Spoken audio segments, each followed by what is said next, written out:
much and welcome to Tuesday Night Titans. It is now my pleasure to introduce to you the great uncle of the great Inspector Clouseau, Lord Alfred Hayes. Merci beaucoup. You always seem to come up solving the mysteries, Lord Alfred. Oh, gosh. It's a long time since I've solved a mystery, I think. This week on Tuesday Night Titans, as you brought out, Andre the Giant to be with us. Without a doubt, the most extraordinary athlete of all time. Unbelievable. I've known Andre since he was 17 years old. Can you believe that? He was a young wrestler coming into wrestling. He was then possibly 6'10", but just look at him now. How many times have you wondered, these referees, are they really with it? I think we're going to find out tonight when Dick Worley, one of the fine World Wrestling Federation referees, joins us. Oh, I got some things on my mind, I'm sure you do. S.D. Jones all the way from Antigua, who now makes his home, of course, in Philadelphia. And S.D. brought a little surprise along with us this week. His own very special band. We'll be back as we continue with Tuesday Night Titans!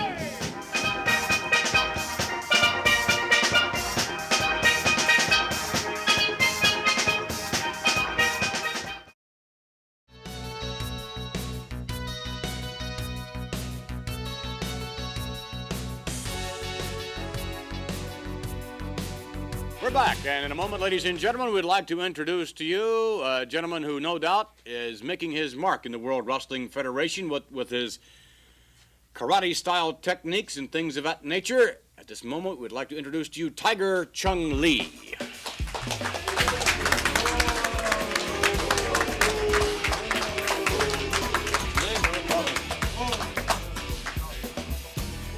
Have a seat, Tiger Chung Lee. Listed around 270-plus pounds, a very, very big man.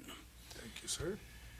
And I might add, a formidable opponent for any individual in the World Wrestling Federation today. You seem to rely mostly on the karate-type skills and techniques as opposed to the American, more scientific wrestling style. Why? Well, when I was 6 years old, I was back in Korea.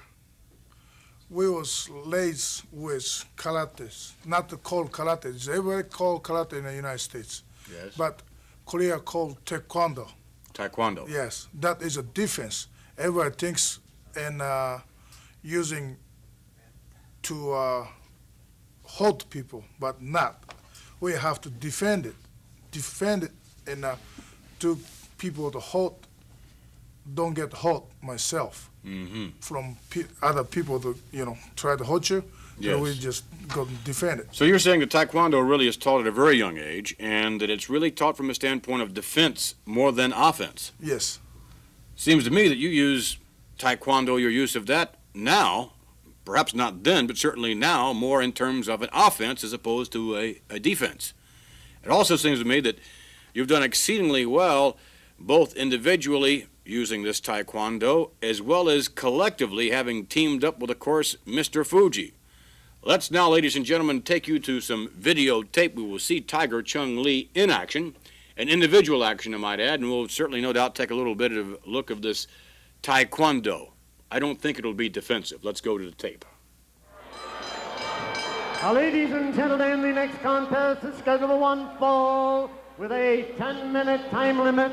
Introducing in the corner to my right from Korea, weighing in at 270 pounds, it is Tiger Chung Lee. And his opponent in the corner to my left from Brooklyn, New York, weighing 235 pounds, it is Steve Lombardi. All right, we're set for action between martial arts expert, Korean Tiger Chung Lee, and Steve Lombardi, Brooklyn, New York. Here we go.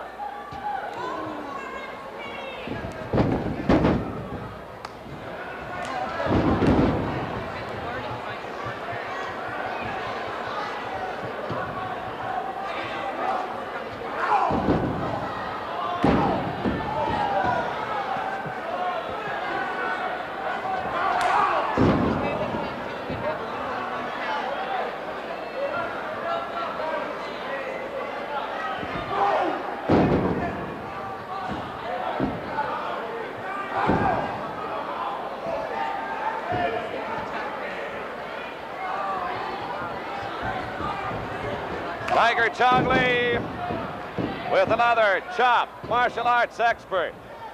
Taekwondo, judo, karate, kung fu.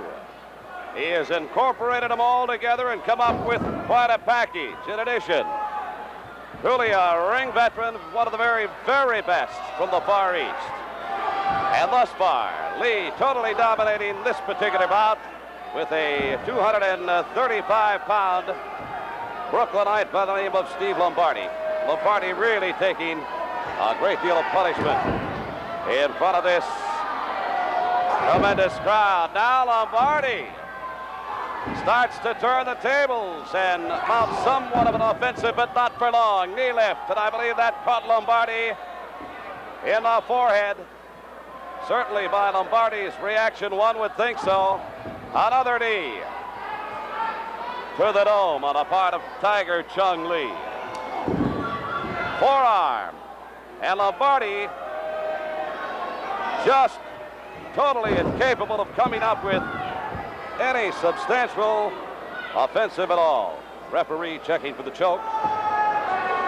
And knowing the background of Tiger Chung Lee, he would not be above choking an opponent if and when he had the opportunity. As you can see on the face of young Lombardi, grimacing. He's got to be in a great deal of pain. Into the turnbuckles, oh, and a shot. Very close to the throat, and again on the part of Tiger Chung Lee. Whip, but oh, reversal. That did not last for long. Look at this. What in the world? Let him go. A reverted. He said, that's enough. That's it. A reverse Indian deathlock like I have never seen before. On a part of Tiger Chung Lee, total domination throughout the course of this bout. Let's get the official decision. And the winner is Tiger Chung Lee. All right. Tiger Chung Lee getting the Duke. And we see it really take off. Take a look at this action on the slow-mo replay. Lombardi reversed an Irish whip, but Tiger Chung Lee thwarted that effort on the part of Lombardi as he very quickly applied the knee to the dome of Mr. Lombardi. And now take a look at this very unique and unusual maneuver on the part of the veteran from Korea. That is a inverted, if you will, Indian deathlock for Tiger Chung Lee. Tiger Chung Lee, ring veteran. All right, we are back now with Tiger Chung Lee, and you saw some of the rather offensive maneuvers, notwithstanding the defensive ones as well, Mr. Lee. Now, you're holding over here, of course, your tag team partner, I might add, perhaps former tag team partner from Japan, and this particular item you have over here on your left hand is from Japan, is it not? Yes, correct. That's correct. This is in Japan. Is long time ago in the samurai. That time, as we do this in Japan, I saw this is using in a samurai sword practice stick. I see. Mm-hmm. We have seen that from time to time used, or certainly from a psychological standpoint used in the ring. Aside from that, I understand you're going to demonstrate something here, an attempt to break these solid bricks. Is that correct? Yes, that's correct. All right, let's take a look here as you set up whatever it is you have to set up. The solid brick you're going to attempt to break? Yep. Do you mind if I feel the brick? Go ahead. It's all right, thank you. That is a solid brick. Okay, just checking. And you use your hand here to do this, obviously. Okay. Very impressive. Very impressive indeed. No more solid brick. All right, now we have here some of the solid oak that you're going to attempt to break. That's 1 inch thick. I'm sure you're hopeful that you're going to have the same success with the oak that you had with the brick. All right, let's try, and we'll watch this now. Tiger Chung Lee attempting to break the solid oak.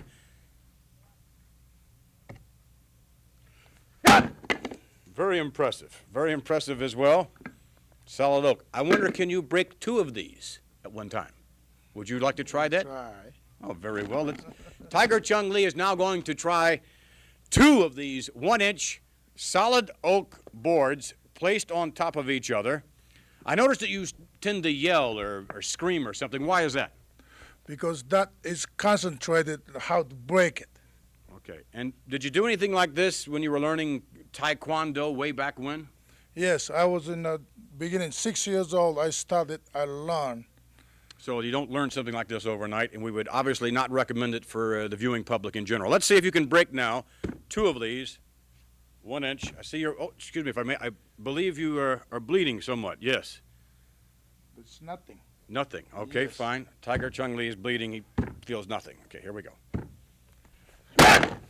Very impressive indeed, I must say. Thank you very much, and we have left over here, we have 3 of these.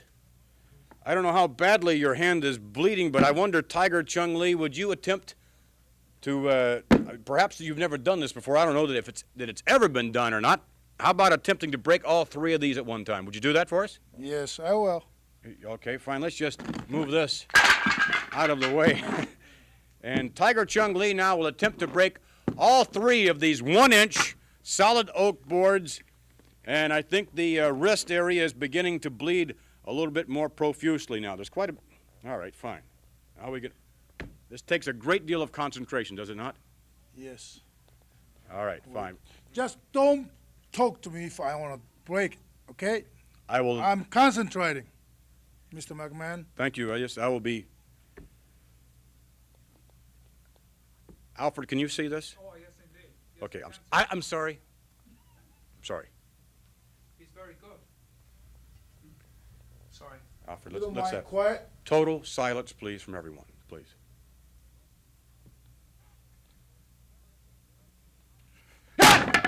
Very impressive, Tiger Chung Lee. Thank you very much. That is very impressive indeed. And right now, however, we made reference earlier to your tag team partner. I must say your former tag team partner, Mr. Fuji. It seems there's a little rift in the action. Let's go now. We'll go up to videotape footage. We'll see Tiger Chung Lee and Mr. Fuji in tag team action. You will see there's a little dissension among the ranks. Let's go to the tape. City. Well, I'll tell you, this could go either way, and the fans seem to know it. They're sort of watching expectantly. They don't know who's going to go. And there was And nor do we. put out on a rope just momentarily by Tiger Chung Lee. And Takeoff, it just kicks it right back in. Sure. But in the meantime, Sika and that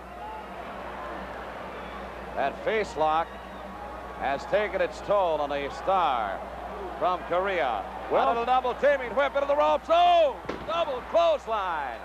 Oh, followed by a headbutt. Whirly, we've got action. Whoop.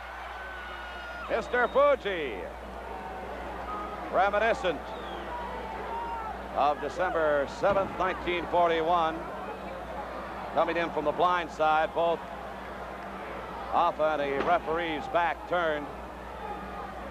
Tiger Chung Lee with a series of those martial arts combo moves. Well, the tag made. Now Sika back in. Alpha going to get a breather. Chung Lee taking the short end right now, getting a beating at the Sika hands to of the Sika. hair. All right, Tiger Chung Lee going down. All Tag. right. It seemed a reluctant tag by Mr. Fuji. I don't know. Maybe it's just my impression. They make contact now.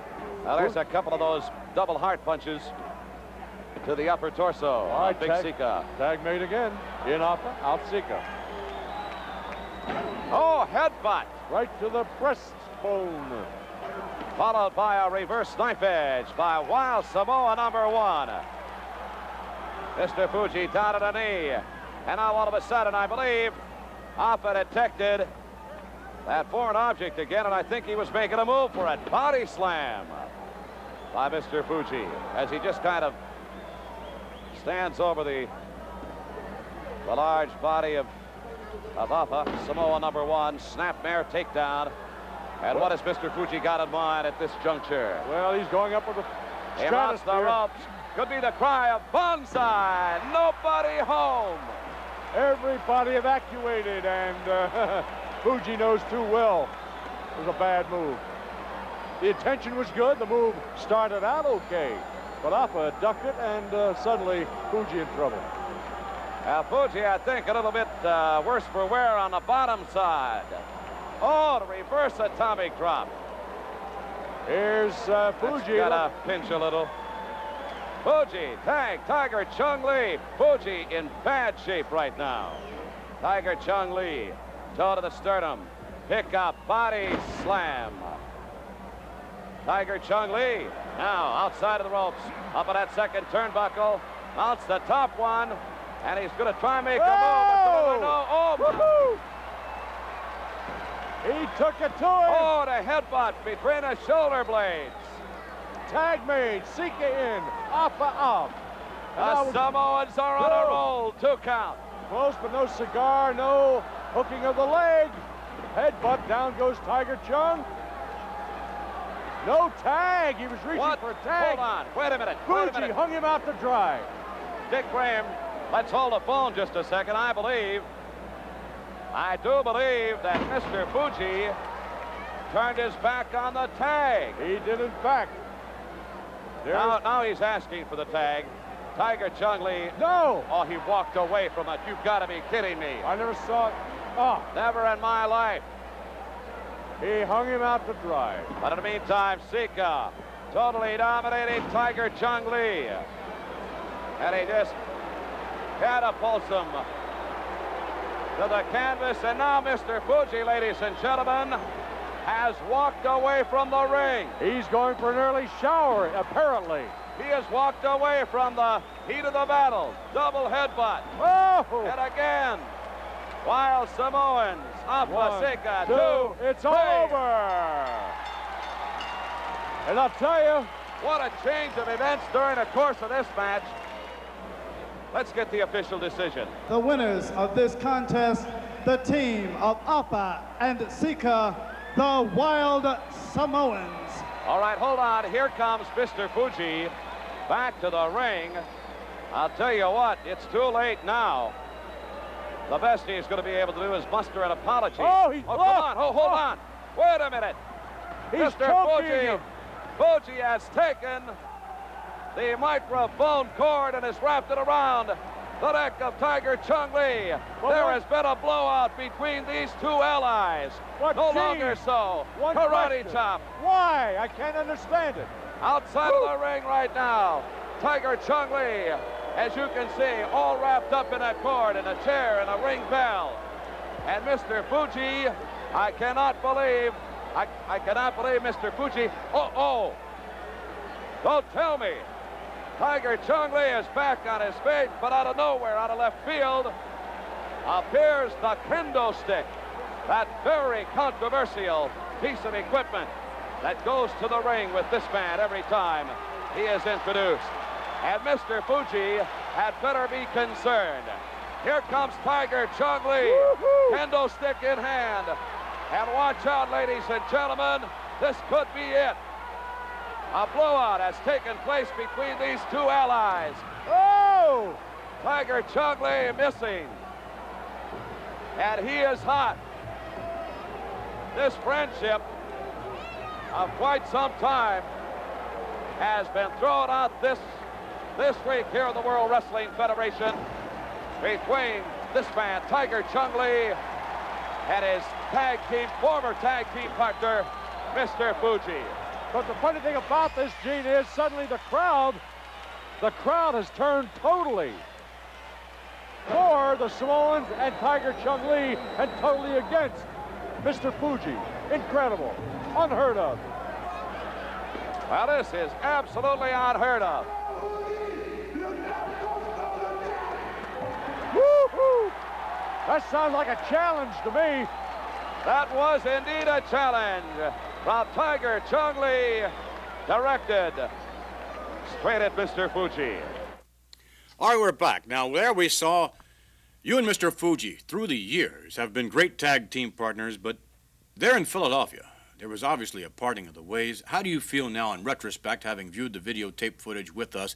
How do you feel about Mr. Fuji? Is there any possibility of you and Fuji reconciling your differences and getting back together as a tag team? Well, to me, is no. Answer is easy. Well, then, it was also brought out by, I believe, Gene Okerlund that he had heard a challenge, or at least he thought he had heard a challenge. Did, in fact, you challenge Mr. Fuji on that occasion? Yes, because he humiliated me and that all people, front of all people, choke me and that wire and everything. I want to challenge him, then I want to pin them right in the middle. I show you how Korean is stronger than Japanese. How would you go about doing that, Tiger Chung Lee? Would you use, it would be a very interesting match should it happen, you would use your martial arts skills against those of Mr. Fuji? Yes, he knows his Japanese way of martial arts. Which one is better, Korean martial arts or Japanese martial arts? I don't know. I would like to find out. Lord Alfred Hayes, you have had obviously some experience with from both the Japanese martial arts and Korean. You've seen them both in action. Who do you think would win in a matchup between Mr. Fuji and Tiger Chung Lee? That is a martial art question in itself. It's a very loaded question. I couldn't give an answer because I have a lot of faith in Lee, obviously. Tiger Chung Lee's much larger. But Fuji has proved himself over a long... Lee has the youth. He's younger. But Fuji has experience, and experience in wrestling, as we all know, means a lot. Fuji, again, has been doing a lot of teaming through the years, a lot more than Tiger Chung Lee. Lee, of course, doing more individual action. Tiger Chung Lee, we would like to wish you the best of luck. We certainly enjoyed the karate demonstration and wish you luck against Mr. Fuji should that match happen, or whatever your individual goals might be. Thank you very much for joining us on Tuesday Night Tiger. We'll be back with our special feature matchup in a moment.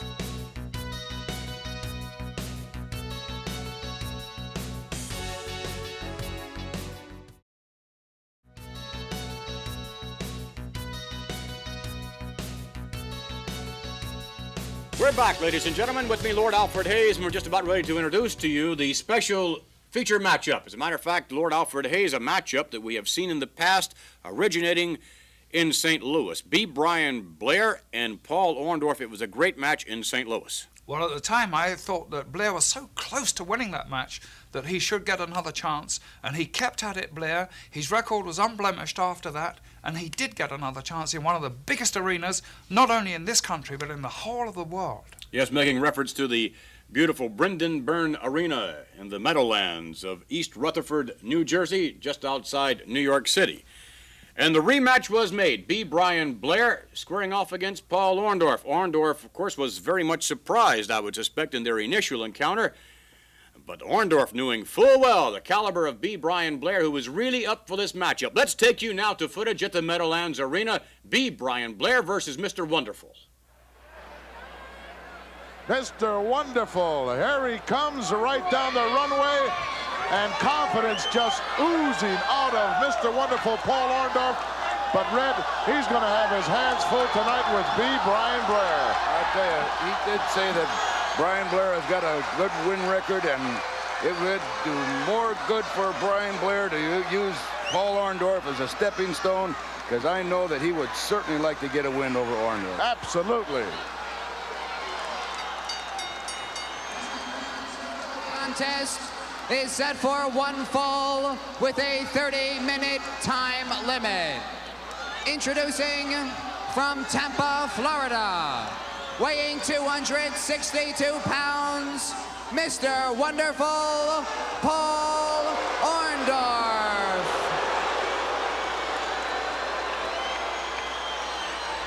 And ladies and gentlemen, his opponent from Tampa, Florida, 235 pounds, B.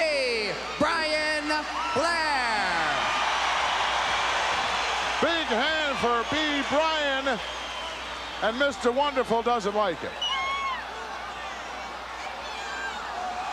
Brian immediately with his ring jacket off, and he is ready and tuned. Look at, he's in great shape. He is in excellent shape, and he trains continuously.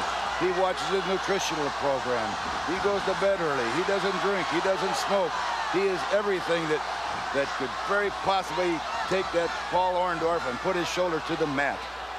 Orndorff now arguing with referee Dick Worley.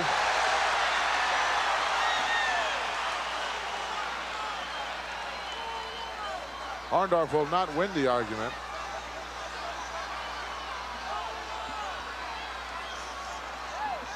Orndorff wants Worley to get Bryan back into his corner so that he can disrobe.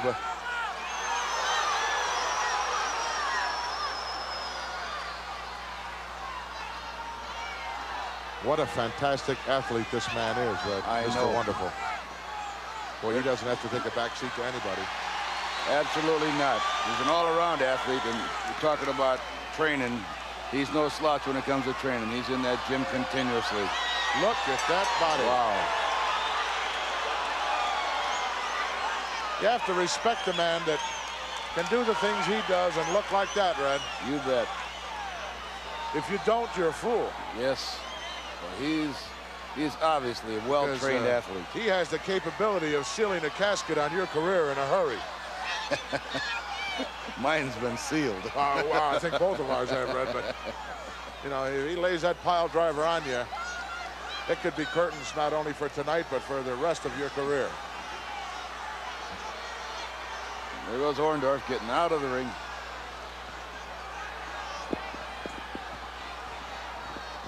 Orndorff now speaking to the ring attendant about how exactly to carry his robe back to the dressing room area. Uh-oh, chant going out from this capacity crowd of Paula. He will take exception to that in a hurry.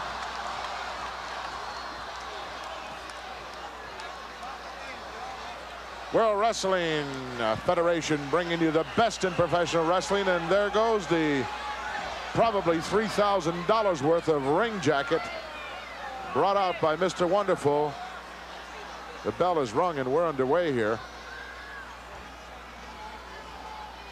Or maybe it has not rung. Referee Dick Worley still checking him out.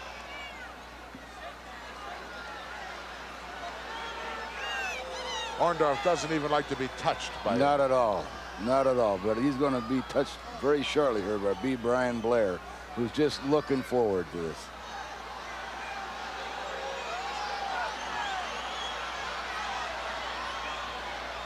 I believe he's doing a little psych job now on Bryan.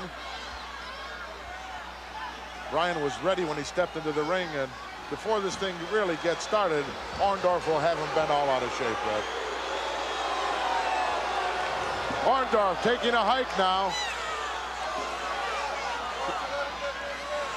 Coming around our way, he could be in for a lot of trouble. He's doing a number right now on B. Bryan. Look at Bryan pacing. I tell you, Bryan is pacing, but he's burning energy up too, right? Yep. That nervous energy.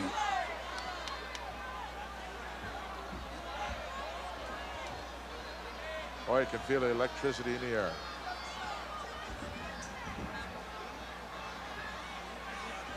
Bryan hasn't taken his eyes off of Mr. Wonderful since he came out of that runway from the dressing room.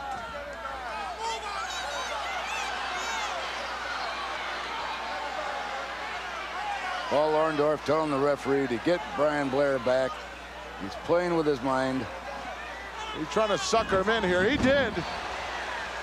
He caught him out of that corner right in the eye, it looked like. Boy, that's all you got to give him, that little bit. Open the door just a little bit, and boy, he's all over you like a new suit. Vicious forearm now by Mr. Wonderful. And another. Oh, what momentum behind that. Everything this man does is solid in that ring. He just shows no mercy to anyone. Oh. That'll crack your ribs and tear your intercostal cartilage and make you wish you were a jockey.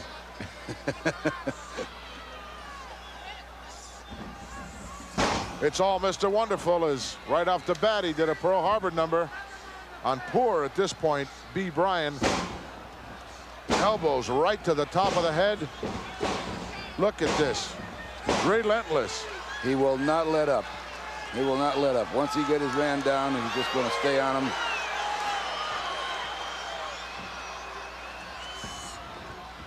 High up now.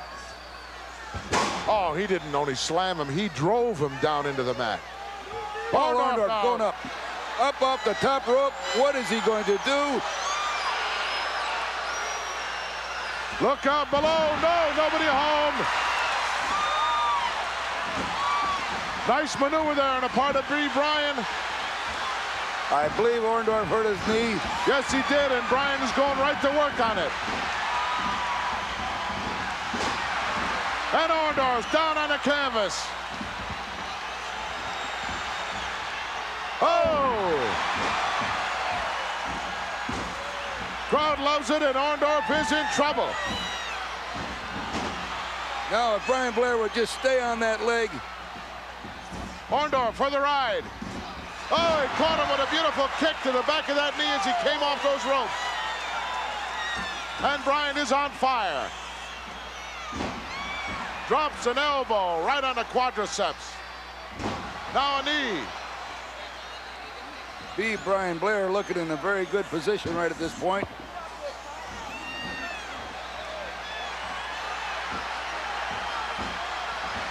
B. Brian Blair is going to, and he does. He goes back with the leverage. He's got the leverage. Paul Orndorff looking like he's might be wanting to give up. But I doubt it. B. Brian Blair looking at the 22,000 capacity crowd here, asking if he should give him another shot.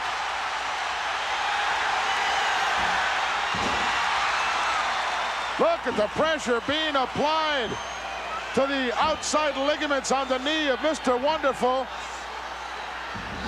Wow, he jammed that knee right into the canvas. B. Brian Blair, he's got something in mind here. He's going to use some of the ring to his advantage. Well, the knee doesn't bend that way. It wasn't constructed that way. Oh, a chop right to the throat. And Bryan drives him in and drops an elbow. Going for a pin. He did get a 2 count. Well, he slipped out the back door there. Brian Blair going back to work on that leg again, which is where he should be staying. Absolutely. You got a part hurt on this big guy. You take advantage of it.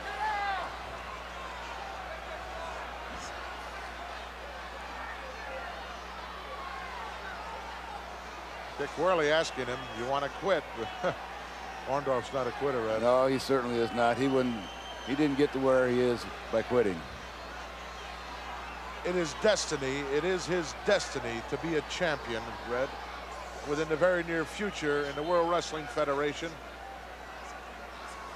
Mr. Wonderful will be carrying some kind of gold. You can bet on it. No question about it, but B. Brian Blair may not be the stepping stone that he thinks he is. He may be a stumbling block instead. Well, he might have underestimated Bryan, which is done many, many times, Red, as you well know. That's the worst thing you could possibly do, is underestimate your opponent. You end up with the short end of the stick. That's right.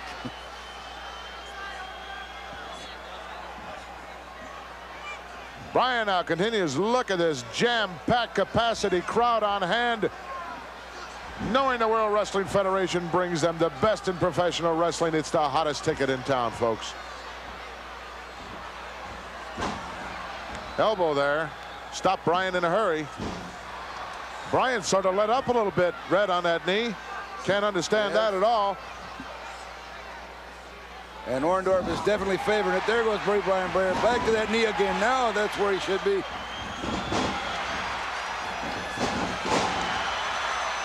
Got control once more. Don't want to give Orndorff a shot at you, because once he gets control, he's not going to let up. But I can guarantee you, folks, that that knee will be very sore before this match is over, and will be worse a few days from now. Yes, for sure. But it's amazing how these professional wrestlers deal with pain and deal with physical injury. The type of injury that would put a layman at home in bed, they're out here doing their thing with it, Red. Yep. Gorilla Monsoon at ringside with Red Bastien as we look on here. Oh, nice maneuver by B. Bryan, and right back to that leg trip, and he's going to go to work on it. Excellent move by Brian Blair. He's got that quickness, Red, and he has to use that. He has to use that if he wants to beat the likes of Paul Orndorff. He read what Orndorff was doing right along. He read that move. B. Brian Blair going to work on Paul Orndorff, looking to get another feather in his cap. Reaching back here, one of the cardinal sins of amateur wrestling, reaching back. Coach would be right there to slap your hand until you don't do that, boy. That's how you get beat. Both of these men with excellent amateur backgrounds.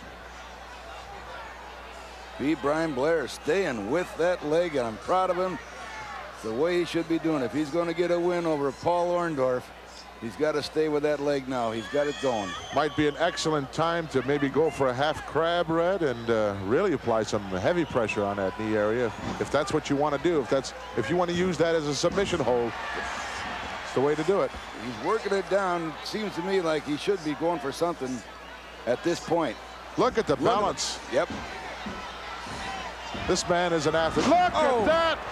Karate kick to the back of the neck of B. Brian Blair. And does that take some perfect execution to do that? Did you see that guy get up in the air like that? Wow. Orndorff trying to get some circulation back in that left knee. Big fist right between the eyes, as that will slow down B. Brian and give Mr. Wonderful a chance to get that blood circulating once more in that left leg. Rake across the eyes with the shoelaces. I'm afraid that he's getting that leg back in shape again. He comes by and he'll waffle Brian Blair. Then he takes a little walk, gets that leg back in shape. Oh, rammed his head into the top turnbuckle.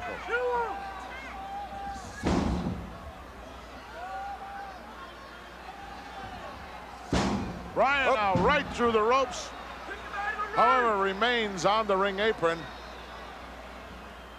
Orndorff had an inkling there to go out after him, but referee Dick Worley made him think about it twice. There he goes now. He's not going to stop.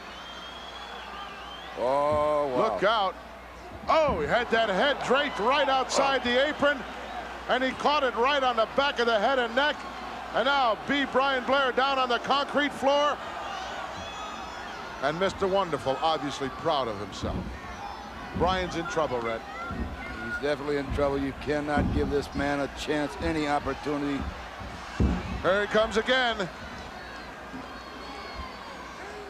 He knows he's got a 10 count to get back in there, so he's really timing this thing to his advantage.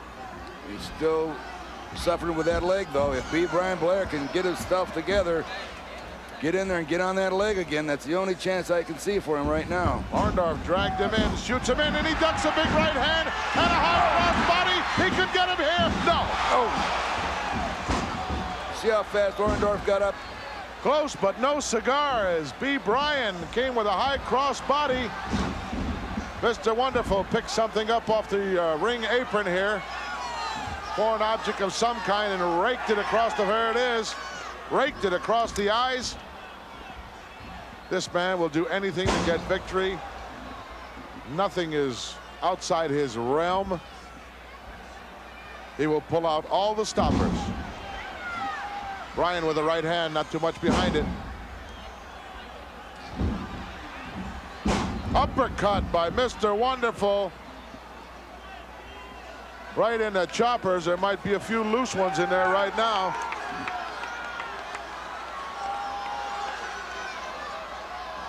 However, he's still hobbling on that left knee. Snapmare takes Brian over. Look at this chin lock. Boy, he's got it reversed. He's got that knee right in the back of the neck. There's a beautiful shot of that by our director. Just look at how he's applying that pressure and keeping that knee jammed. Right approximately at the external occipital protuberance at the back of the neck. Did you say that? Well, yeah, it came from somewhere.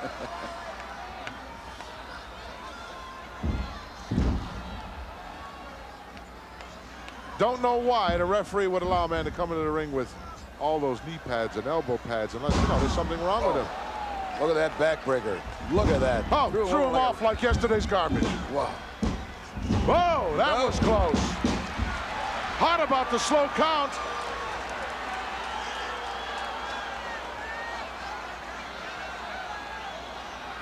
Worley says, I know how to count. Nice knee lift. Jammed the fist and forearm.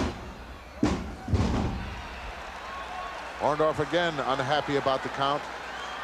He is definitely wearing Brian Blair down at this point. Brian has taken an awful lot of punishment. Blocks the right hand and shoots one of his own. Brian now. Oh, nice reversal as Orndorff goes in. Scoop slam, no. Whoa. He ducked behind him. A nice switch by Brian. It's a roll. No. Wow, that was close. As a matter of fact, there's about half of these fans that think that he almost had it. Brian over that top rope. He managed to hang on. Look at this. He kicked himself back up into the ring, and Orndorff is posing. Look, he thinks it's Worley. Wow!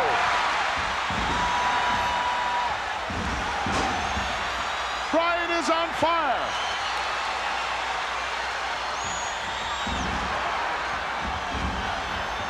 Rights and lefts, and now Orndorff thrown in. And he got it right in the lower abdomen. Nice knee lift by Blair. He's up on that second turnbuckle. Oh, big elbow. Oh. Orndorff is in a very precarious position at this time. Brian Blair going to reconstruct his face a little bit. Brian going about this very methodically. Slams him down into the canvas. Oh, knee right on the forehead. Whoa. Orndorff obviously hurt by that maneuver. Comes back with the right hand. All the way around. Another roll up here. No, he couldn't get the leverage over. Nope. He didn't have that momentum going for him. Nice attempt, though. He had the right idea. Uh-oh, small package. He's going to get him. He got it. Small package. Went to the well one too many times. The experience, the knowledge,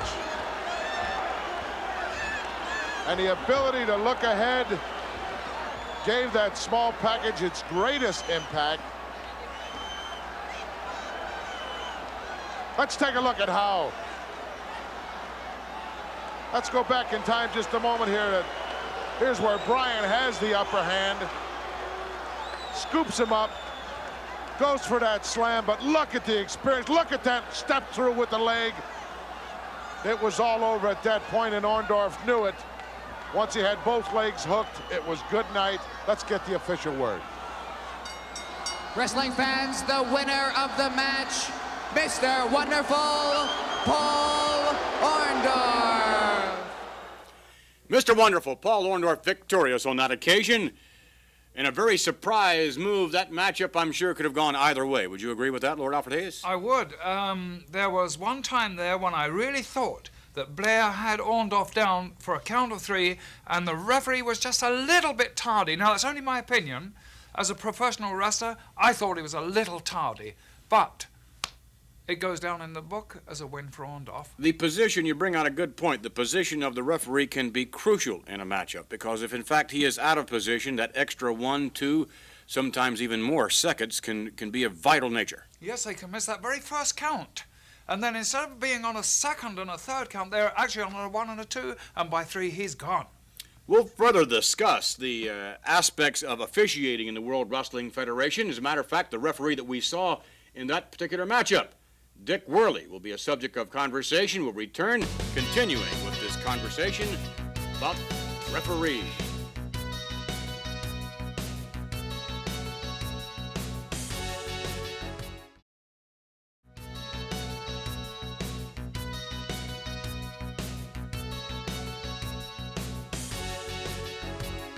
When we saw moments ago the matchup the referee was Dick Worley. And Dick Worley is regarded as one of the finest World Wrestling Federation officials. But nonetheless, it seems to me that from time to time, Lord Alfred Hayes, that they really don't see some of the things that they should see being officials. Having wrestled for many, many years in every part of the world, Dick Worley is no different from a referee here than one in, say, Timbuktu or New South Wales in Australia. They all seem to be the same to me. They make snap decisions. Sometimes, I hesitate to say it, but some of those snap decisions, in my opinion, are wrong. Well, the very nature of the job itself is, I guess you almost have to be a masochist somewhat to be a referee, I would think. I mean, it's a thankless job, I think, generally speaking. Would you agree with that? Oh, there's never any credit given, and they do a very hard job of work. And personally, I would never have wanted to have been a referee. It is a very difficult job. But at the same time, I look for perfection in everything. And the abuse some of them take. Oh, gosh. There's verbal abuse, and from time to time there has even been some physical abuse, unfortunately, for some of the officials. If in fact they don't see a particular move and they call it wrong, it can be some bad news. Let's take you to videotape footage now, and we'll show you Dick Worley officiating a matchup. Well, here's a man that we're not certain can even think straight. You talk about somebody putting a sentence together. This man can barely put one word at a time together, and those are few and far between. Well, the animal's doing as predicted. The fans just seemingly just cannot. Oh no! There's that wide hammer, and that's all she wrote. Lombardi could not. All she wrote possibly indeed. That's it. Contend with the tremendous pain that was dished out by this man. George the Animal Steel getting the Duke by submission over Steve Lombardi. And there's, well, a somewhat surprised look on the part of a fan. Let's go back. And actually, this is more action. Come on, ref, get on his case. Reverse the decision for once. You can see the foreign object there. I don't know. Oh, no. Oh, come on. This has got to come to an abrupt halt. Dick Worley smashed across the ring and out, down and out. Worley is out of it. There was a suspension for the actions of George the Animal Steel and quite a heavy fine as well after that matchup. Nonetheless, the individual, one of them, feeling the brunt, the attack of George the Animal Steel, our next guest to join us now, Mr. Dick Worley.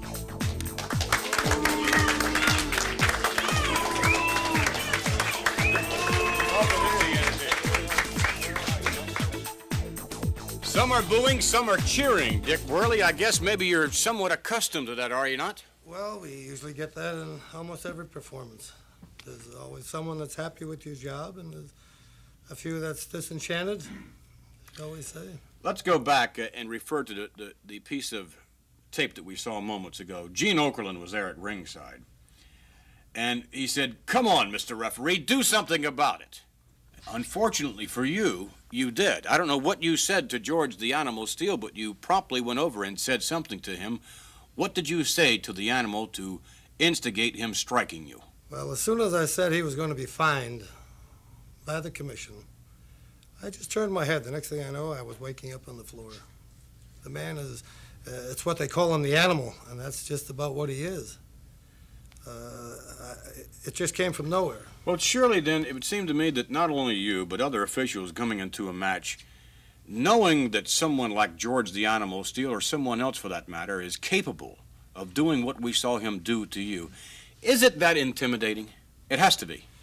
Well, I'll tell you, Vince, it's, you have a few like him, and you have to be very careful. I thought I was careful in that match. I thought I was far enough away, yet trying to tell him I was going to have him fined if he didn't stop, and out of nowhere. All right, then let's take it one step further. If, in fact, we can accept the fact that you're intimidated as anyone would ordinarily be as an official coming into the ring with the likes of George the Animal Steel, then aren't you going to be somewhat reluctant to cause too much concern? Aren't you going to let the rules sort of dangle a little bit in terms maybe being a little loose, maybe even from a standpoint of being somewhat prejudicial in favor of someone like George the Animal Steel, because in fact you're afraid, perhaps justifiably so, that he is in fact going to strike you? Well, Vince, this is true. This man has been fined so many times. I don't think money means anything to him, to have him fined. You know there could be trouble with this guy as soon as you start the match. You definitely, you have a little leeway with him because you know how crazy he gets. But there are others in wrestling as well that are capable of on occasion completely losing it, perhaps taking it out on you should you interfere too much. I mean, there's a fine line there, isn't there? A fine line between being objective and being somewhat subjective because of your personal fears. Well, true. I like to think I fear of no man in there. That's why I believe I get flattened out as much as I do. I try to stay right on top of these guys. I tell them I'm going to find them, I'm going to stop the match. And then what the audience and other people see is when the other fellow does something, it's okay. But as soon as, like, say, George the Animal Steel will do something, that's bad business. All right, what we would like to do is to show you some more videotape footage of another unfortunate incident as related to an official officiating a matchup involving, I believe, Greg the Hammer Valentine. Let's go now to the videotape footage. All right, now here, Dick, these two fellas really going at both of them obviously using their fist. Why isn't the referee interjecting himself now and making them use the open hand? Well, he's probably telling both men to use the open hand. But if both men are using fist, he's going to allow it. Yes, probably if the one kept fighting with the fist, he might disqualify him and give the match to the other fellow. So it's really, it's really subjective on the part of the referee. I mean, the referee, to a certain extent, has the power to control. Look at that. Now, Rocky Johnson going after his opponent, Greg Valentine. Unfortunately, here, the referee simply got in the way of the action. I mean, there's an art to staying out of the way of the action, too, is there not? True. You try to stay away from the action, but these fellas get into the heat of battle. Ooh! And when they do, they just lose control of themselves. And whatever's in front of them, they're swinging away. It's happened before, and I'm sure it's going to happen again. You try your best to stay out of the way. Naturally, you don't want to get hit. I've had more injuries than I can shake a stick at, but it's just what happens. All right, here now, the official coming around, as we saw there, and giving the timekeeper the cue to ring the bell. Nonetheless, the official was knocked about. On occasion, it is unintentional. On occasion, it is intentional. But let's get back to, again, not that we're necessarily picking on you as an official, because you are, as well as far as I'm concerned, one of the finest World Wrestling Federation referees ever. It's, we stated before, somewhat of a thankless job, but we'll get back to that. Right now, let's speak of the power that you have in the ring. You really have the power to control the match almost to the extent to determine the winner. How do you feel about that? Well, that's true, Vince. There's many a times. I mean, that's an awesome responsibility.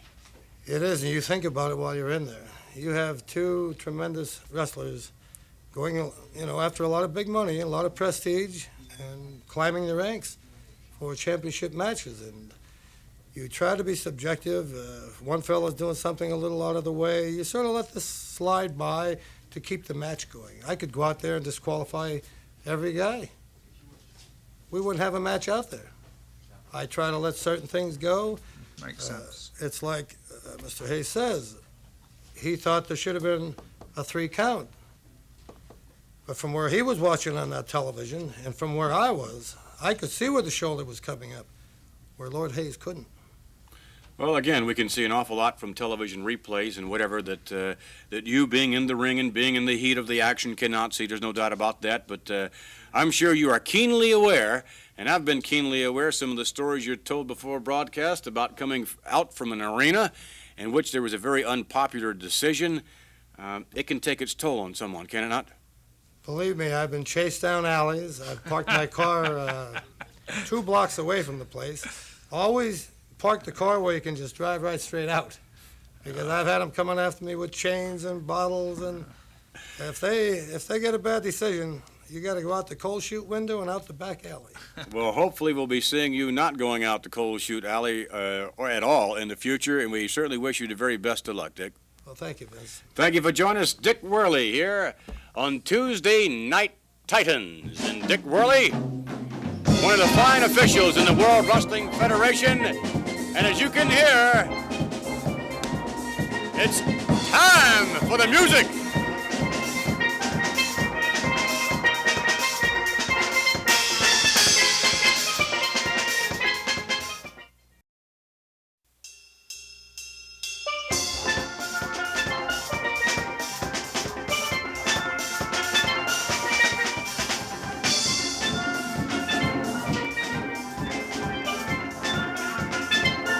The sound of the band from Antigua can mean only one thing. Our next guest is here, Special Delivery Jones.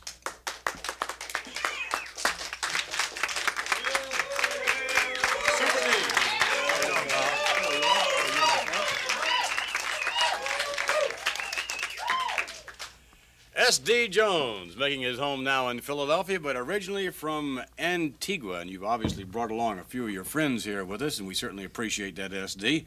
Your career as of late has catapulted.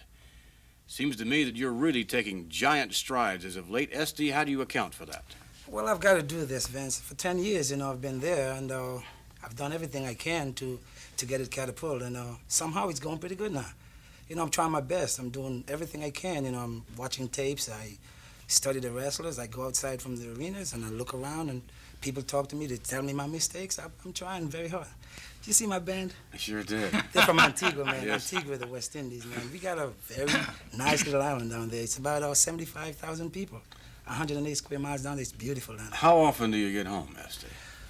Well, not often enough? I'm sorry, I can't guess it now, really. It's hard to say. The last time I was there was 1969. Oh, my goodness. Wow. You must miss it? Time approximate, hard work, yeah. This is my life. I have to do this. I'm a professional athlete. I need it all over the world. I've been everywhere, so I'll get down there. When I get back, we're going to have some good times because everybody's waiting for me to come home. When did you leave Antigua and break into professional wrestling? 1967, I came here with my uncle who lives in Philadelphia. Mm-hmm. And I was doing boxing. But I wouldn't get away from the weights, I'm a weight freak. I love to lift weights. Obviously, yes, it shows. All the guys who looked me over, they thought I could do something, but they told me, I have to get away from the weights because I'm going to get muscle bound. Right. Sorry, I got a cold.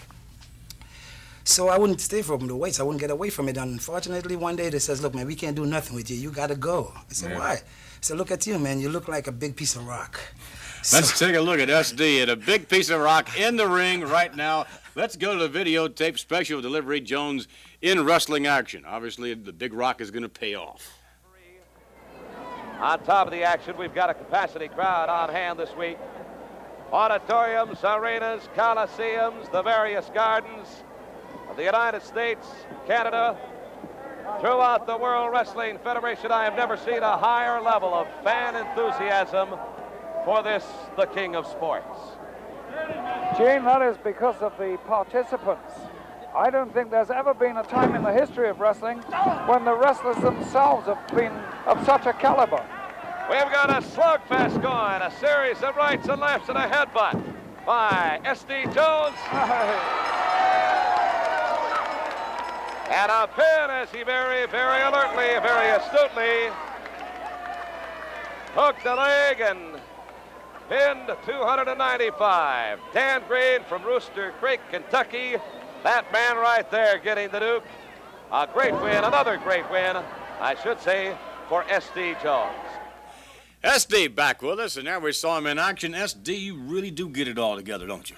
Yeah, I'm trying really. It's a long road, you get to the peak at age 15 years in this business, 20 years, it does not come overnight. No, for sure. You have to work hard, I've been there, I've had a broken shoulder once, or my ribs are fractured in San Francisco, or Greg Valentine pulled my leg out one time. Everybody knows about these things. And the most important thing, though, the fans are with me, and my rating stays way up the top, whether I lose some, I win some.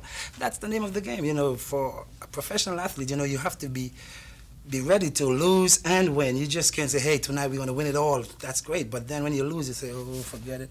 No, you keep on trying and trying. I'm trying. I'm really getting there. Perhaps that's one of your secrets, then, is the fact that you try so very, very hard. It's a never-say-die type of attitude, right? Yes, especially the kids them keep telling me that one of these days you're going to be a champion, you know, and I've got that in my mind, you know. I've been everywhere, all the major arenas in the world, you know. A lot of athletes, like one old-timer told me one day, he says, listen, kid, in our days, when we were doing this sport, our biggest thing was to make Madison Square Garden. Once you get there, it's all over with. Mm-hmm. But today, us, the new generation, our biggest thing is to have that thing around our waist, 13.5 pounds of golden leather. Once we get that there, man, it's all over. We're at the top. Because I've been to the Garden, I've been to Europe, all over the place. Right. It's there, you know. That doesn't bother me. I want to get that piece of thing and take it to the kids and say, this is SD, and it's all over for me. Well, you've been everywhere, no doubt, and more places to come. But here on Tuesday Night Titans, you brought with you all the way from Antigua. Antigua and a couple of guys from Trinidad, and they are the most beautiful music you can ever listen to. Let's go up. Strike up the band, boys. Let's hear it.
We're back, and while we were away, the mailbag arrived. Before we introduce to you our next guest, Lord Alfred Hayes.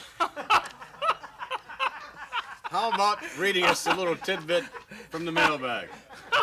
Well, if my heart will keep still, I'll try. Appropriately, dear TNT, that was explosive, wasn't it? Where I live, this is from Parkersburg, wherever, Wyoming. Parkersburg, where I West live Virginia? Up here, pardon, no, Parkersburg, Wyoming. Parkersburg, Wyoming. All right. Where I live up here, there's nothing to do except look forward to our favorite show, TNT. We will be visiting friends in Los Angeles soon. Do you have wrestling matches there? We would like to see the wrestlers in person. Peter Fieldhouse. Well, as a matter of fact, our next guest could have made Parkersburg, Wyoming in his heyday. We'd like to introduce to you now, ladies and gentlemen, Mr. Tony Altomuro.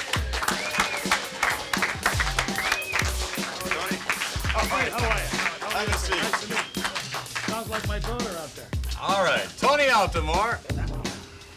This, of course, the nostalgia moment on our program. And, Tony, you, of course, have been with the World Wrestling Federation for a number of years, principally in a tag team.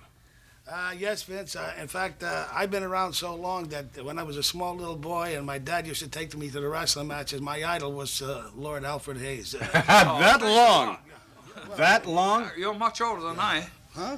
Oh, don't worry. Oh, no, I don't think so. Your Lordship, I remember you back in those days when we wore sneakers instead of boots at the time. Speaking of nostalgia, let's take you now to some videotape footage. And, Tony, I think you will recognize some of the individuals here. It'll be Sonny King and Chief Jay Strongbow. When Jay Strongbow first entered the World Wrestling Federation, still going strong. Yeah. And the opponents will be Baron Mikkel Cicluna, who has since retired, and his partner, King Curtis Iakea from Hawaii. I'm sure you recall vividly the antics and the skills of King Curtis, do you not? Oh, by all means. He was in a class all by himself. He had more moves and more situations to get involved in than anybody I know. He had an English mother. I beg your pardon? He had an English mother. King Curtis had an English mother? Yes. I think his We father will not was show the Italian. mother in this footage. Let's go now. We will join this matchup in progress. Let's go to the videotape. Nostalgia it is.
So that was a look of some of the action of old. Speaking of which, let's show you Tony Altomore.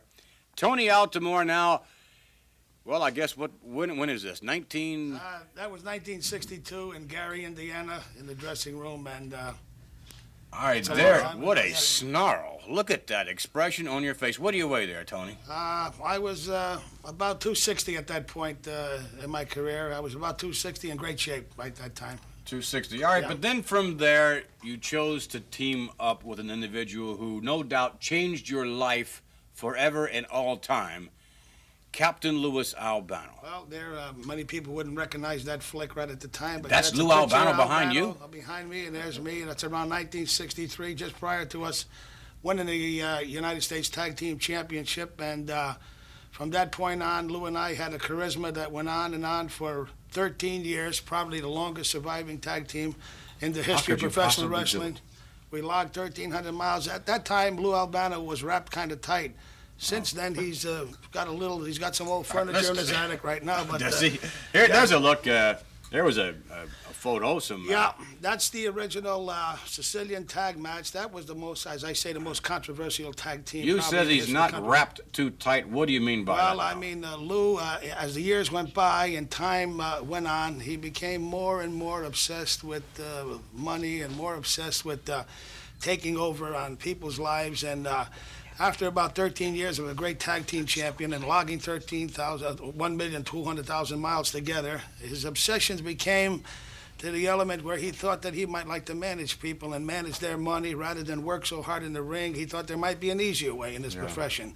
So as he discussed it with me, I wasn't particularly crazy about the idea. I didn't like the idea of managing people and their money and so forth, but he thought that was more important than anything. So we had sort of a drifting apart situation at that point, and then he went on to manage some people and took their money and invested in diamond mines in Utah and snake farm in Uganda or something like that, where, you know, and then aphrodisiacs and drinking snake blood. He'd sell them 100 rattlesnakes from a farm in outside of Dallas, and they would have lost all their money. Yeah. I think we definitely have the picture here. Strictly out of my league at that time, and Lou and I had a little drifting apart at that point. All right. Well, Tony, thank you very, very much for joining us. Thank you, Vince. On TNT. Strike up the band, boys, because coming back will be S.D. Jones to join his band from Antigua, and, of course, the highlight of it all, the most extraordinary athlete of all time, Andre the Giant, will be with us. Thanks again, Tony.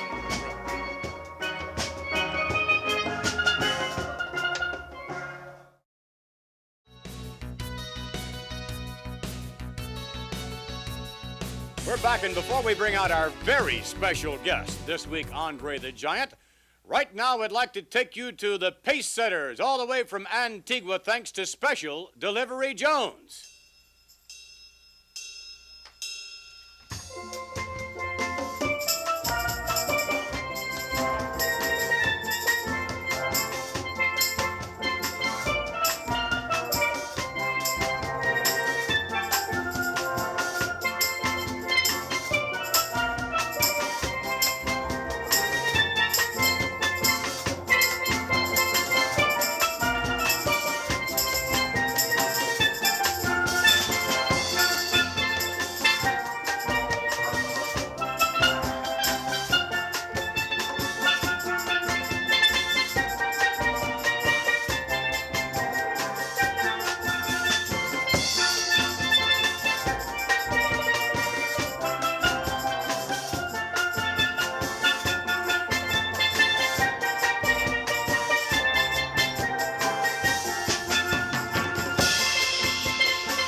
We're just about ready to introduce to you the individual who is no doubt is the highlight of the entire show, as he'd be the highlight of any show. But right now, we would like to introduce to you part of Andre the Giant. It's Andre the Giant's jacket. Lord Alfred Hayes has on Andre the Giant's, hello, has on his jacket. I mean, this is not his overcoat. This is not a top coat. Isn't it incredible? Oh, just. Oh, excuse me. That's unbelievable. It is, isn't it? Look at the size of this man, isn't this? Gosh. This would keep you warm in the Arctic. The man who wears that jacket is the most extraordinary athlete of all time. He is undefeated in professional wrestling. No one has defeated Andre the Giant. Let's take you to some videotape footage. We'll join the matchup in progress. Andre against individual competition. You've got to be kidding. Smirnoff tried. Look at, oh my goodness, Smirnoff's in trouble. Watch this. Uh-oh, and kaboom!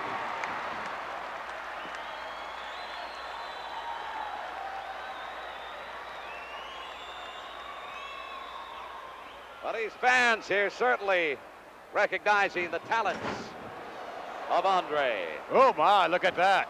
Kick to the chest, another one now to the shoulder area, and Alexia now turning this matchup around.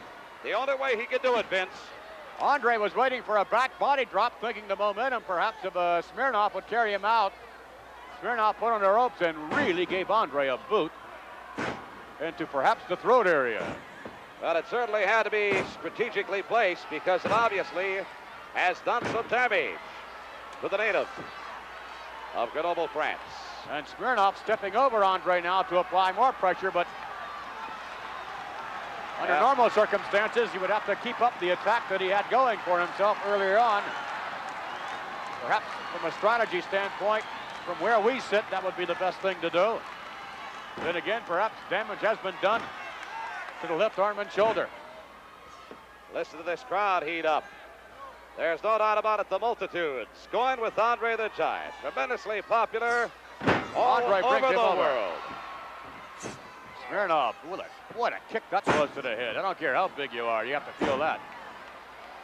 But look at the big man, oh, Vince. He's back on his feet. That's step number one of the comeback trail. Smirnoff. Oh, my. A grazing right hand by Andre. And another kick by Alexiev. Chop to the throat area. That'll keep him at bay a bit. Another chop. And another one. Andre raking those chops across the headbutt by Andre. Tough for that man to pick up a hat off the rack. And Alexiev is again on the outside of the ring, collecting his thoughts. Cobwebber, too, having to be cleared as a result of this man, Andre the Giant's devastating headbutt. Smirnoff now back in, and Andre right on top of him. Headbutt by Andre. Oh, he's not going to let go, Vince. He did not. Whip to the ropes coming up. Huge boot by Andre. What's going to happen now? Oh, my. 1, 2, and lights out for Smirnoff. Round him out. Holy cow. They do love him everywhere. Andre, one of the most extraordinary athletes of all time. You can say that again. Andre the Giant victorious there in individual competition. Thus far undefeated. However, I would suspect that undefeated streak will not hold up forever, Lord Alfred Hayes. No, but every time I see Andre, it still makes me gasp inside. I still can't grasp that this man is so huge, so devastating. And I might add, having the intelligence to go with his body size. Oh, really? Really? Extraordinary athlete will be back, and we will promise you to have with us, yes indeed, Andre the Giant.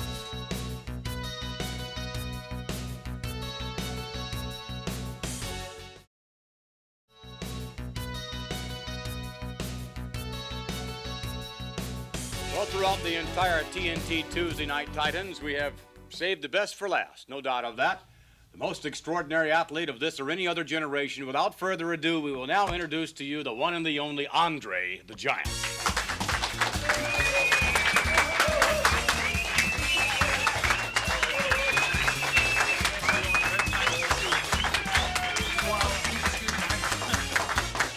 Please sit down, Andre. Thank you. It is a pleasure to finally have you on TNT. It has been it's been with a great deal of effort because of your extraordinary schedule. Finally, we have you on TNT. I don't think that's not my fault. No, definitely not. My manager, that's he's true. not giving you too much time. He doesn't. He must be a son of a gun.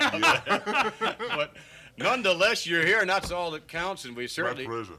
Oh my goodness! But you've been on so many shows, Andre. You've been on the Johnny Carson show so many times. Merv Griffin. Merv Griffin. $6 Million Man. All of the movies. You've been in so many different. Bear. Yes. Red American Zero. The Fall Guys.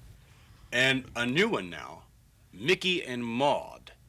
Now that has to be a lot of fun. That's a show. That's not a show. That's a movie. Yes, an upcoming one, right? Movie, yes. Mickey and Maude. December. And I would think that you had a lot of fun making that, considering the cast. It was fun and not too much fun. Because I have to tell you one thing. I was in that set, and I was surprised when I have to shoot that movie, Big John Studd was in that movie too. He was. And that was a big trouble. Because I was so angry about Big John Studd all the time, and he have to be in the same movie where I have to play. And I was not relaxed at all. Not at all. Because he was there all the time, and even the producer, Blake Edwards, make me to stand up next to him, and I... Well, you obviously don't like Mr. Studd, right? I was not feeling too good. Well, if anyone, but it was a movie anyway. Well, but if anyone can measure up to you almost, maybe it would be Big John Studd. He's a huge man. Alfred, you've seen Big John Studd in action. Yes, we had him on the program yes. once, and he's just a tremendous size. Andre, you have... What do you mean it's tremendous size? He called himself a giant. I thought he is. Well, he is not as big a giant as you, but he is a giant. How much you weigh? He weighs about 360 pounds. Man, that's put him in Sky Lolo class.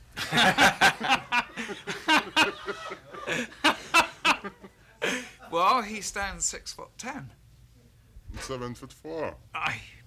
I know that just too well. How much you weigh? Just over 200 pounds now. I just lost 100 pounds, and I used to weigh 560 pounds. Gosh. You just lost a person at 100 pounds. Incredible. Yes. When you go to Japan, you gain a lot of weight, don't you? Yes, sir. Why? Is the cooking, I mean, you enjoy that? No, it's not that. Those Japanese people, I love the Japanese people, they're so small, and they can believe it to see a big person like myself. Yes. And they want to feed me all the time. They feed me like 26 hours a day. So you can believe it. Is that right? Oh. Andre, your clothes, I mean, it's, The Japanese made it. Really? Yeah, that's come from Japan. No wonder it didn't fit me. All my clothes come from Japan, except my boots. Just like they said, everything is big. It's come from Texas. El Paso, Texas. This comes from where, El Paso, Texas? Tony Lama. Tony Lama makes those boots. Yeah. Look at the size of that. I just called him last week, and I ordered another 12 pounds. Another 12 pair. I think maybe 12 pounds is right. How much does that for boot? me and 10 for Scarolo. Andre, how much would this boot weigh? It would weigh 12 pounds, maybe more. I would imagine. Oh, I don't know, but look at the size of it. I don't have to go in the gym when I walk out in the street with those boots. No, I wouldn't think so. That's nothing short of incredible. What about some of the... Oh, no problem. Anything you want to do is just fine with Lord Alfred Hayes and myself. Whatever. You know how long I know this guy? Lord Alfred Hayes? Yes. How old? How long? Since I first started in wrestling. Tell me about that, Alfred. As a matter of fact, you had an encounter in a magazine. You were yes. relaying to us about Andre. I wrote a true story. A promoter phoned me one day. He said, "Go and pick this young lad up, 17, a wrestler who is just beginning." He said, "and take him to a town, I forget the town where it was, and I think it was Port de Versailles, just outside Paris. I was living." That was the name of it. Yes. The bar we were supposed to meet to. I think it was. So I went there, and here was this young lad of 17. But in fact, he was about 6'10" and weighed about 280 pounds and dwarfed me then. Little did I ever realize he would grow almost another foot. Compare your hand with Andre's, will you please? You're a big man, Lord Alfred. Oh, my goodness! Where did you go? Lord Alfred Hayes, where did you... Unbelievable. Oh, please do it again. Please cover it again, will you? That's better. That's the best you've ever looked. Andre, have you ever been to Antigua? We had, of course, the band on earlier. Have you ever been to Antigua?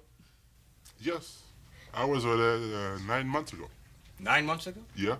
Well, you've been everywhere, I guess, really. I mean, Yeah. every little small island and everything. Then. All over the world except the communist country. Yeah. What you asked me that for? Well, earlier on, the band was out playing and whatever it may be, and SD was... I see SD dancing. Well, I don't think he's dancing like Antigua. Well, earlier on, he was singing when we were out, you know. He was singing? Yes. Can I sing a song, too? You're going to sing a song? Yeah. By all means, let's have... Oh, I want to hear it. Antigua is a small island, just like Japan. And last time I was in Japan, the Japanese people, they can believe the way I sing that song. You have a song you sing? The fish song. The fish song. I don't... Can you let me sing that? By all means. Let's have Andre the Giant sing the fish song. It should be great. I've never heard Andre the Giant sing before, Alfred. It's going to be an experience, believe me. Gosh, just look at him up there. Yes. With those chaps. Andre is going to sing the fish song. Do you think Vince, since I'm there, why you not come with us to play some music too? You would be. I have to play the music too, anyway. Well, I'll be delighted. Go ahead. All right. I think you ought to, don't you?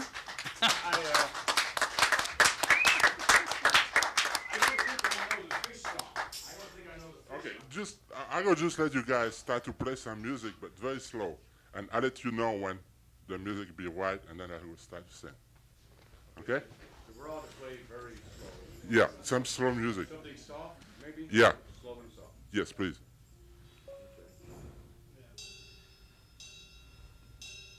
'A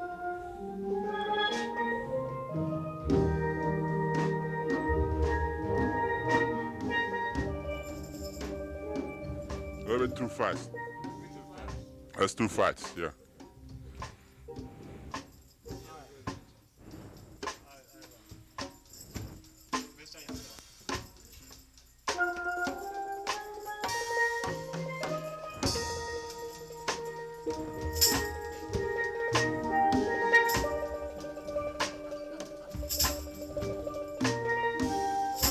It's too loud. Yeah. I might think it's too much. It's got to be right. Yeah, right.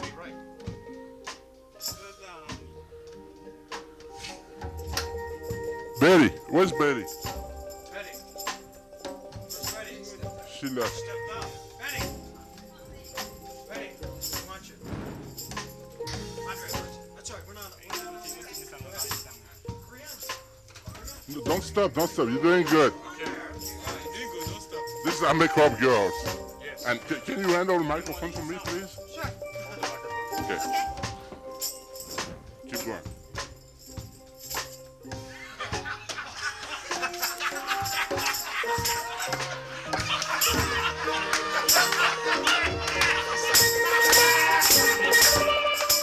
But no, wait, I'll be back with the whale song.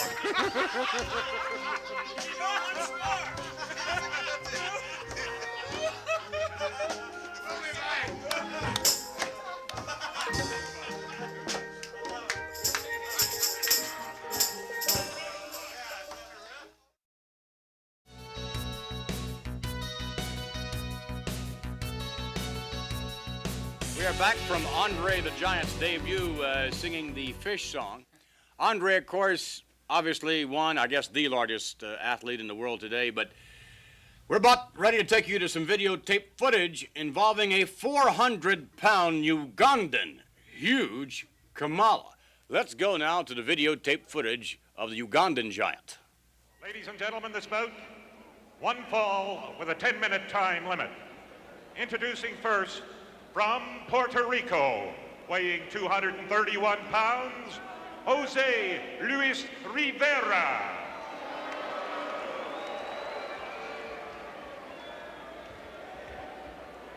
His opponent, now entering the ring area, from Uganda, weighing 400 pounds, Kamala.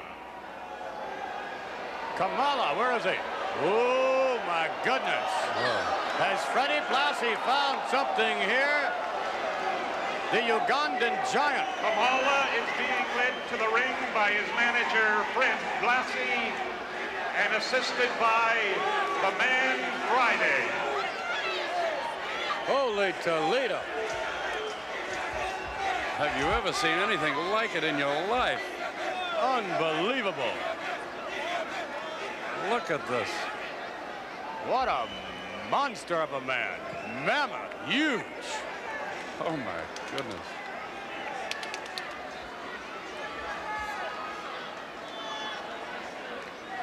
Kamala with his respective managers, Friday and Freddie Blassie. Blassie in there, giving instructions. And wait a minute, Friday is ushering Kamala back to the corner.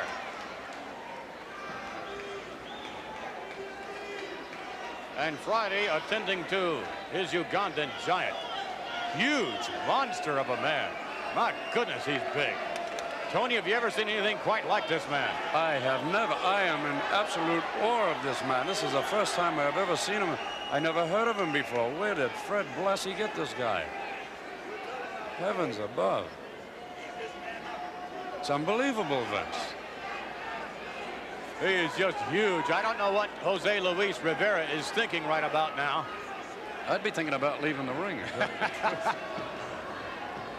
There's Friday, putting all the little goodies there in his box. And the bell that's rung, Kamala with a chop. Kamala with another chop. Ooh, with an elbow, and down goes Jose Luis Rivera. To the rope now off. Ooh! Ah! Kamala, look at this. What agility. He can move for a 400-pound man.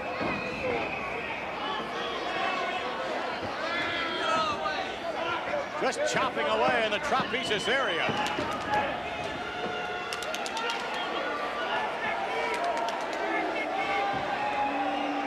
Oh, wow, in the back of the neck.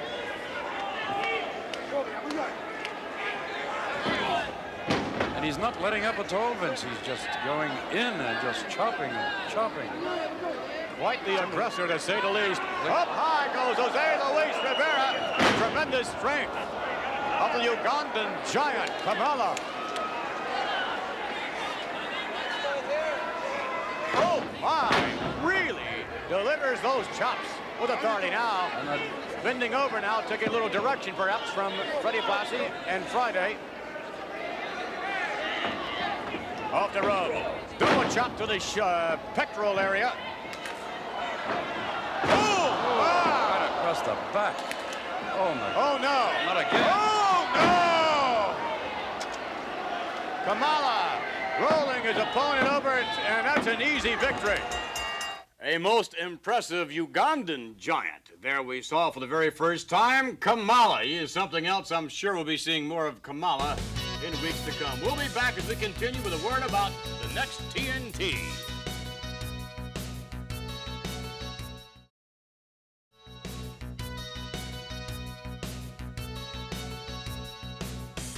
We're back, and we certainly hope you've enjoyed this week's TNT as much as we have enjoyed presenting it to you. Andre the Giant, of course, to highlight the entire show. Did you know that Andre could sing as well as he did? I didn't hear him sing. I saw that huge mouth open and close several times, no words. The Fish song. Yeah, incredible, wasn't it? He took us all on that one. He did. Andre to return, by the way, hopefully, for more TNT in weeks to come. Andre stated he'll return and do the Whale song. That must be such a big number, a whale. Yes, much bigger than the Fish song. Speaking of big, however, Andre the Giant, by the way, for the benefit of those of you in Salt Lake, we don't get much of an opportunity to see Andre. Andre's in a battle royal in Salt Lake this Saturday night. We wish him all the best of luck in that. And speaking of big men, on the next TNT, 460 pounds, I believe, a man from Stone Mountain, Georgia, Crusher Blackwell. Join us.